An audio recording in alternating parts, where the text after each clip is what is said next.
वयाच्या 40 नंतरच्या टप्प्यामध्ये एक सामान्य जाणवणारी तक्रार म्हणजे टाचदुखी. तळपायाच्या ठिकाणी पाय टेकवल्यानंतर भयंकर अशा वेदना सकाळच्या वेळेला जाणवणं किंवा त्या ठिकाणी पाय टेकवल्यानंतर टाच मोठ्या प्रमाणात दुखायला लागणं, चालणं कठीण होणं, अशा प्रकारची वेदना बऱ्याच वेळा स्त्रियांमध्ये सामान्यतः जाणवतात. वयाच्या मेनोपॉजसारख्या अवस्थेनंतर किंवा टाकेचे हाड वाढणे किंवा तिथे असणाऱ्या मांसपेशीला सूज येणं, अशा प्रकारच्या कारणामुळे टाचदुखी जाणवते.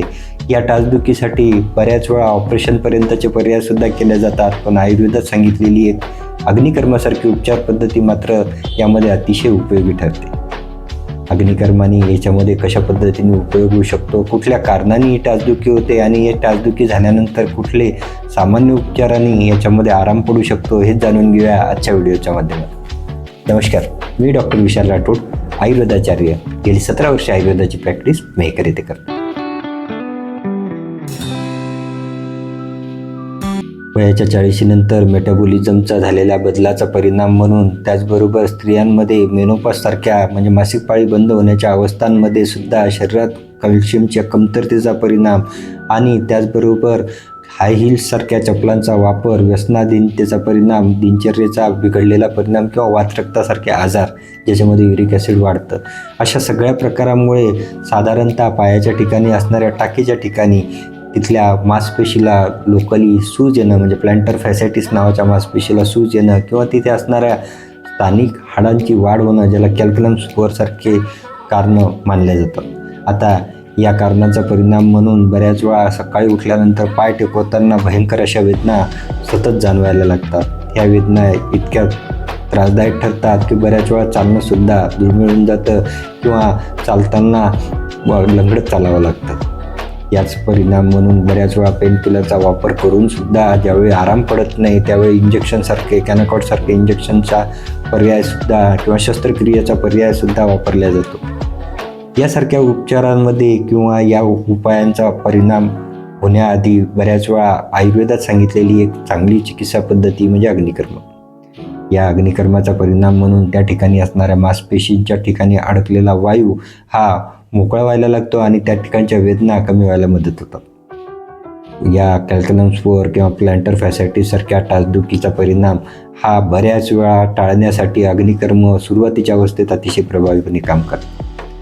या ठिकाणी घेतलेला एक चटका बऱ्याच वेळा हा त्रासापासून कायमची सुद्धा मुक्तता करत असते.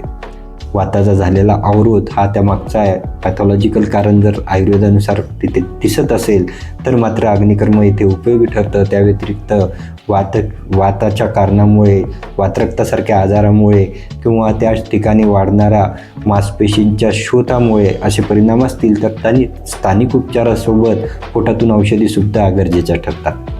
अशा वेळेस शस्त्रक्रियेचा पर्याय वापरण्याआधी अग्निकर्माचा पर्याय करणे, त्याच ठिकाणी स्थानिक असणाऱ्या पायाच्या टाकेच्या ठिकाणी सकाळच्या वेळेला साधारणतः क्षीरबला किंवा बला तेलांचा स्नेहन करणे, हे सुद्धा पर्याय अतिशय उपयोगी ठरतात.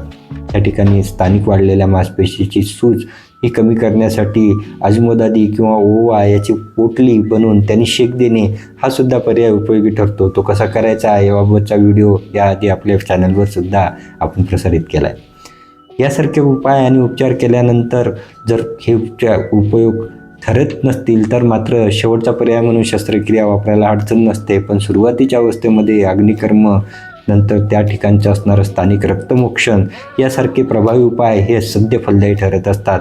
त्यामुळे टाचदुखीसारख्या प्रकारामध्ये हे उपाय करणं अतिशय उपयोगी ठरतं. आता टाचदुखी होण्यामागे जे सामान्य कारणं मानले जातात त्यातलं पहिलं महत्त्वाचं कारण म्हणजे मेटाबॉलिक डिसऑर्डरचा परिणाम, थायरॉईड, रक्त पातळ होण्याच्या गोळ्या याचा परिणाम म्हणून होणारे हे प्रकार जर गोळ्या टाळण्याशिवाय होऊ शकत असतील तर होण्यामागचे जे महत्त्वाचे कारणं आयुर्वेदानुसार मानली आहे त्यामध्ये एक महत्त्वाचं कारण जे सामान्यतः स्त्रियांमध्ये घडतं, ज्याला कुठल्याही पद्धतीने आज प्रूव्ह केल्या जाऊ शकत नसलं तरी आयुर्वेदानुसार कमरेच्या खालच्या भागामध्ये काम करणारा अपानवायू हा वरतून पाणी पिण्याच्या सवयीमुळे मोठ्या प्रमाणात प्रकोपित होतो. स्त्रियांमध्ये गॅसच्या ओट्यावरती काम करताना मोठ्या प्रमाणात वरतून पाणी पिण्याची नेहमीच मोठ्या प्रमाणात वरतून पाणी पिलं जातं आणि हे पाणी पिल्यामुळे आमाशयात पाणी न जाता पक्वाशयावरती दाब पडतो आणि पक्वाशयात असणारा अपानवायू विकृत झाल्याने डाव्या पायामध्ये हाड वाढण्यासारखे प्रकार जाणवतात. अशा वेळेस याला तोंडाला पाणी लावून पिणं, पाणी घोटघोट करून पिणं, बसून पाणी पिणं अशा प्रकारचे पथ्य पाळल्याने सुद्धा बऱ्याच वेळा 40 नंतर होणारी टाचदुखी ही काही प्रमाणात नियंत्रणात आणल्या जाऊ शकते. हाईल सँडल वापरण्यासारखे प्रकार हे त्याला कारणीभूत ठरत असले तरी साधारणतः मेटाबॉलिक डिसऑर्डरचा परिणाम किंवा मोठ्या प्रमाणात वातप्रकोपाच्या कारणाने घडत असणारी टाचदुखी दूर करण्यासाठी पोटातून औषधोपचार हे सुद्धा उपयोगी ठरतात. या औषधोपचारासोबतच स्थानिक त्या ठिकाणी क्षीरबला तेल किंवा बला तेलांचा स्नेहन करणं, त्यानंतर प्लॅन्टर फॅसिटिससारख्या मांसपेशीच्या ठिकाणी तिथे सूज आलेली असेल तर अशा वेळेस त्या ठिकाणून रक्तमोक्षण करणं आणि त्या ठिकाणी अजमोदादी किंवा ओवाची पोटलेनी शेक देणं अशा प्रकारचे उपाय अतिशय प्रभावी ठरत असतात. टाचदुखीच्या या उपायामध्ये आणि उपयोगाचं जर योग्य वैद्याच्या सल्ल्याने केल्या गेली तर मात्र टाचदुखीमुळे होणाऱ्या कुठल्याही कारणाच्या शस्त्रक्रिया ह्या टाळता येऊ शकतात आणि टाचदुखी